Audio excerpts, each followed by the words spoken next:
Thank you, Christopher. Now, in other news, in celebration of World Obesity Day, the Heart Foundation of Jamaica, HFJ, the Ministry of Health and Wellness, the Pan American Health Organization, PAHO, and partners today launched the Right to Know mass media campaign to increase awareness about the harmful effects of unhealthy foods, particularly ultra-processed packaged foods.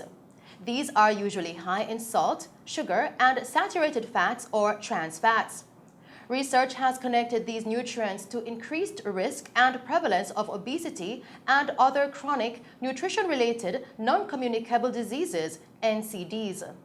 Health and Wellness Minister Dr. The Honorable Christopher Tufton, in his message today, pointed out that the Ministry of Health and Wellness fully supports the Heart Foundation of Jamaica's campaign, especially during the pandemic, as this campaign is mission critical. It has been said that the secret to getting ahead is getting started. This morning, we're getting started on the Right to Know campaign that supports the push to get ahead of the epidemic of non-communicable diseases, or NCDs. 1 in 3 Jamaicans are living with hypertension. 1 in 8 living with diabetes. Only 4 of 10 are aware of their status. The need to spotlight the harm associated with consumption of foods high in salt and sugar and fat or trans fat is therefore essential, since they are the fuel that help to fire the case numbers of persons young and old living with and dying from an NCD. Add to that the vulnerability of people with NCDs to adverse outcomes from COVID-19, and we see that this campaign at this time is mission critical. The campaign also champions front-of-package warning labels as an effective way to reach people with information that helps to guide their choice of what to eat, and at a time when we are faced with a ballooning consumption of harmful ultra-processed foods. In this way, the Right to Know aligns well with the work of the Ministry of Health and Wellness for the prevention and care and management of NCDs. Dr. Tufton added that the concerns relating to NCDs are not just for adults, but there is a significant concern for children as well. Here in Jamaica, the Health Ministry, along with the University of Technology and the Pan American Health Organization, have conducted a randomized control trial to examine the best performing front-of-package label options. The results of that study, which contributes to the evidence accumulated across the region of the Americas, are to be made available to the public in short order. The nature of the NCD challenge is also such that we are not stopping with a look at front-of-package labeling. 1 in 2 Jamaicans, including children and teens, is overweight or obese, fueled by the increased consumption of sweetened beverages, but also limited fruit, vegetables, and water intake, and low levels of physical activity. Adults are not only concerned when it comes to the scourge of NCDs, our children are a significant concern also. It is against this background that the look at front-of-package labeling by the ministry is being complemented by a look at nutritional labeling, and why the ongoing work of the Food Industry Task Force extends to addressing product reformulation, food marketing, advocacy, and communication.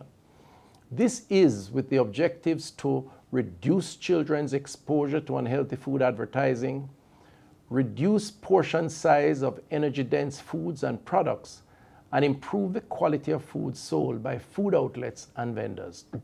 This is also while they peel back the layers on the dangers of unhealthy eating, look at the incentives and disincentives of fiscal policy initiatives, as well as seek to provide support for food manufacturers and vendors in using healthier ingredients. The Health and Wellness Minister also encouraged the public to join the ministry in full support of this campaign. We have seen progress on interventions to slow the NCD train. They include the development of the interim guidelines for beverages in schools, approved by Cabinet in 2018, against the background of the evidence which shows that the link between the consumption of sweetened beverages and childhood obesity are real.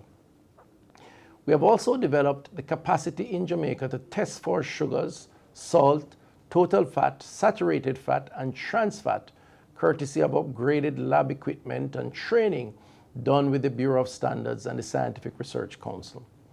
We're also involved with the LIFE project of the Caribbean Institute for Health Research, with its investigation into the role of genetic, lifestyle, social, and environmental factors in NCDs in Jamaica, and the use of a cohort studies approach and multi-stakeholder collaboration to achieve its intended result. Our efforts are indicative of just how seriously we take the NCDs epidemic and our commitment to safeguarding the health and wellness of the Jamaica people.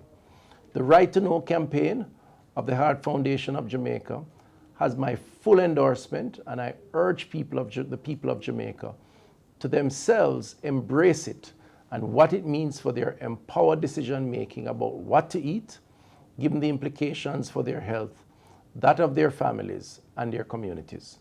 I commend the team at the Heart Foundation of Jamaica for their continued good work and wish this campaign every success. In our collective health interests, let's beat NCDs. Continuing with the news tonight, the Japanese government has donated medical equipment and supplies valued at approximately $260 million to support Jamaica's response to the coronavirus COVID-19 pandemic. The items that include mobile X-ray units, X-ray protective panels, ultrasound scanners, bedside monitors, and defibrillators are to benefit hospitals across the parishes of Kingston, St. Andrew, Manchester, Clarendon, St. Anne, and St. James. Speaking at a virtual handing over ceremony held at the Kingston Public Hospital, KPH, this week, Minister of Foreign Affairs and Foreign Trade, Senator Kamina Johnson-Smith, expressed gratitude for the items. She says the equipment and supplies will significantly boost the government's efforts to provide quality health care to its citizens during and beyond COVID-19. She also applauded the government of Japan's pledge to contribute US $130 million to the COVID-19 vaccine Global Access COVAX facility. State Minister for Health and Wellness, Juliet Cuthbert-Flynn, in her remarks, said the healthcare teams are more than delighted to receive this gift of medical equipment and supplies that they will use in carrying out their duty of caring for the Jamaican population. She added that Japan's contribution is happening at a time when hospitals are facing a sharp increase in admissions as the number of COVID-19 patients and infections rise. Ambassador of Japan to Jamaica, Masaya Fujiwara, on his part, said medical cooperation and contributions continue to be a top priority for Japan. He praised the country's healthcare workers and officials of the Ministry of Health and Wellness for their selfless work in the fight against the pandemic. And that's our news package for you tonight. Thank you for tuning in to Mello TV Evening News at 8. I am Shelly Ann Hill. Stay safe and pleasant viewing.